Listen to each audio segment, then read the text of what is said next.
Hi and welcome to Program 13 in the series of programs and tutorials. If you're not part of our email mailing list, then please go to markplex.com and sign up for the email list there. That will also entitle you to a 10% discount on my service fees if you choose to have some custom programming done. So today's program, Program 13, is what I've called a pivot limit program. And essentially what it does is it looks, as you can see here, for a pivot point. Then it looks for the price to go above that pivot point, and then it sets a limit order at the level of the pivot. So you can see in this case on this bar we've gone above the pivot price level, and then next bar we've entered a limit order, in other words an order where price is higher or the same value as this level here. And then the program allows two different targets and allows you to determine how many contracts are bought altogether and how many are sold or bought to cover on the first target, and obviously therefore how many will be sold or bought to cover on the second target. The program also includes a trailing stop and gives you the option as to show that trailing stop or not to show it.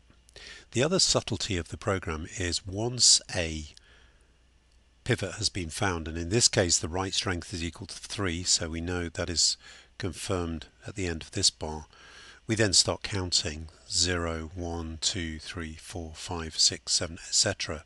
And one of the user inputs is the number of bars that we're allowed to continue whilst to make a trade valid. So for example, in this case you can see that very quickly we went above the pivot level, but you could have a situation where it stays below the pivot level for a long time, and it has to actually go above the pivot level before the user input is reached based on the counter that starts when the pivot is confirmed. So that demonstrates a short entry. Let me just go back here and see if I can find a long entry to show you. This incidentally is on the E-mini 5 minutes. You can run this program on other charts and other timescales, but I've been testing it using the E-mini, and here we go. Here's a long trade that you can see, and you can see here that what's happened is we had a low pivot, then the price went below this line here within the number of bars that we've got set up, and I'll go through the inputs in a moment. So we then create a limit buy order, the next bar at this value here, and of course because this is lower than that, we immediately get into a trade there, and we sell so many contracts on the first target and the remainder on the second target. So let's go through and look at the inputs to the program, and I will explain those to you.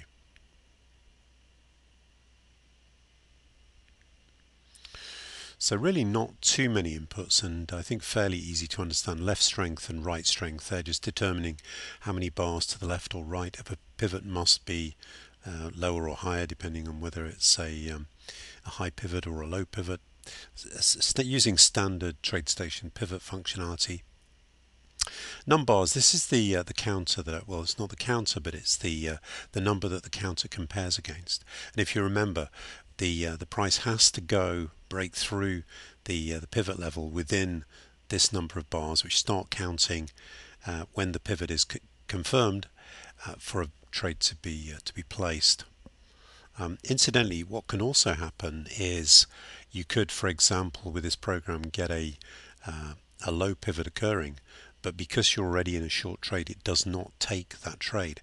However, if the short trade is closed and we are still at the counter for the long trade is still under the numbers, then it will take the trade. So contracts, this is the number of shares or the number of contracts that you buy or sell short. Trailing value, this is the And this is expressed as a multiple of the minimum move of the particular stock or future, and in this case set as 100.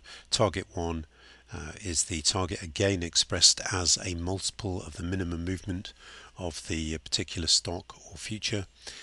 Same for target 2, and incidentally target 2 is added on to target 1, so that means target 1 would be 14 and then target 2 would actually be 14 plus 4 times the minimum move above for a long entry the entry price, and below for a short entry the entry price. First target contracts, this is the number of contracts that would be bought to cover or sold at the first target. And then show lines, this simply determines whether we show the trailing stop. Anyway, I hope this program would be of some educational value to you.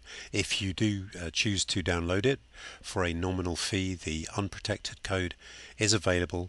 Oh, and incidentally, one of the things that I built in, and I'm not using them here, or rather I've set them to true, is some user-defined filters, so you could further refine when these trades enter by using filters that you could define. For example, you might define for long entries that the stochastic has got to be below a certain value, and for a short that it's got to be above a certain value. And I've included some detail about that in the program itself, and I probably will do a tutorial on how you could define a few different types of filters which you may find useful in connection with this program and some earlier ones.